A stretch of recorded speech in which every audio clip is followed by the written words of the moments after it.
संसद के दोनों सदनों में वक्फ संशोधन बिल पास हो गया है। अब इसके कानून बनने की मंजिल में सिर्फ राष्ट्रपति के दस्तखत तक का फासला बाकी है। लेकिन सियासी दल अभी भी इस बिल को लेकर बीजेपी सरकार को घेरते नजर आ रहे हैं। इन सब के बीच सीएम योगी आदित्यनाथ ने विपक्ष पर एक बार फिर से कड़ा प्रहार किया। सीएम योगी ने कहा कि पहले वक्फ बिल के नाम पर लूट खसौट चलती थी, अब नए बिल से गरीबों का भला होगा। विपक्ष को सिर्फ इसी बात की टेंशन है। देश की संसद में वक्फ बोर्ड संशोधन अधिनियम पारित किया है। अब वक्फ बोर्ड के नाम पर जमीनों पर कोई डकैती नहीं डाल सकता है, लूट खसोट नहीं हो सकती है, चौराहे की जमीनों पर कोई कब्जा नहीं कर सकता है। अब सार्वजनिक संपत्ति जो भी होगी, जो राजस्व की भूमि होगी, उसका उपयोग विद्यालय बनाने में, चिकित्सालय बनाने में, कॉलेज बनाने में, मेडिकल कॉलेज बनाने में, ऐसे बैराज बनाने में, गरीबों के लिए आवास बनाने में ही उसका उपयोग होगा।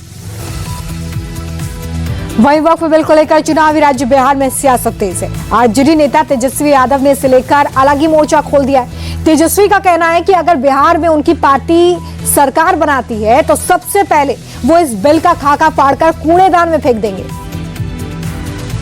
और ये लोग ढोंग कर रहे हैं मुसलमान भाइयों के हितैषी होने का।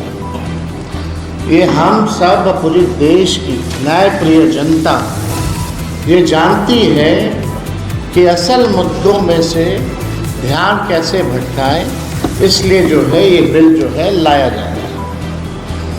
हमारी सरकार आने पर किसी भी कीमत पे इस बिल को हम लोग बिहार में लागू नहीं होने। इधर बीजेपी नेता शहनवाज हुसैन का कहना है कि जब से वक्फ बिल संसद में पास हुआ है तभी से उन्हें विदेशों से धमकी मिल रही है। फोन करने वाला बिल को लेकर उनके स्टैंड की आलोचना तो कर ही रहा है, साथ ही उन्हें जान से मारने की धमकी भी मिल रही है। इसकी शिकायत उन्होंने करा दी है। साथ ही कहा कि उन्हें इस तरह की बातों से फर्क नहीं पड़ता, बिल से गरीबों का भला हो रहा है। इस पर सोशल मीडिया से लेकर और हमारे समर्थक के सामने भी सऊदी अरब से फोन, गाली गलौज, धमकी और 36 पेज का हमने डीजीपी साहब को सोशल मीडिया पे हमारे खिलाफ कमेंट हुआ, वो आप लोगों को भी कॉपी मिली है, लेकिन डीजीपी साहब को दिया है कि ऐसे अनासर के खिलाफ कार्रवाई की जाए। उधर राजधानी दिल्ली की बात करते हैं, जहां पर आखिरकार आयुष्मान योजना लागू कर दी गई है, जिसे लेकर बीजेपी सांसद मनोज तिवारी का कहना है कि केजरीवाल की सरकार ने दिल्ली की जनता को कोई योजना नहीं दी, इस योजना से वंचित रखा। मगर अब दिल्ली में काम करने वाली सरकार की एंट्री हो गई है और जल्द ही दिल्ली में सभी योजनाएं लागू होंगी। दिल्ली का नुकसान करने वालों के खिलाफ कड़ी कार्रवाई करने की बात भी मनोज तिवारी कर रहे हैं। लगभग 7 साल पहले मिल जानी चाहिए थी, वो 7 साल बाद मिल रही है। और कारण उसके कि 7 साल जो नहीं मिला उसका कारण है आम आदमी पार्टी की सरकार। आज कितना अच्छा लग रहा है, केंद्रीय स्वास्थ्य मंत्री जी मुख्यमंत्री के साथ मिलकर के आयुष्मान योजना को शुरुआत कर रहे हैं। मैं समझता हूं आज एक बहुत बड़ी अच्छी बात कही है नड्डा जी ने कि उंगली में बहुत पावर है। लोकतंत्र में उंगली बटन दबाती है, बटन दबाने से सही बटन दबा तो आपको आयुष्मान भारत भी मिल सकता है, और गलत बटन दब गया तो दवा की जगह दारू भी मिल सकती है।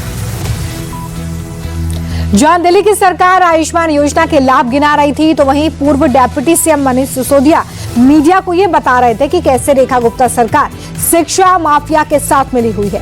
सिसोदिया ने सरकार पर गंभीर आरोप लगाते हुए कहा कि उन्होंने सरकार बनते ही शिक्षा महंगी कर दी है। दिल्ली की जनता के साथ नाइंसाफी करने के लिए बीजेपी सरकार पूरी तरह से प्रयासों में जुट गई है। सुनिए।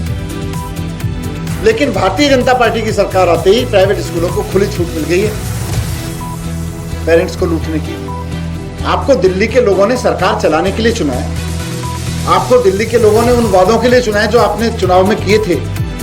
2,500 रुपए देने के लिए चुना है, आपको गैस का सिलेंडर देने के लिए चुना है।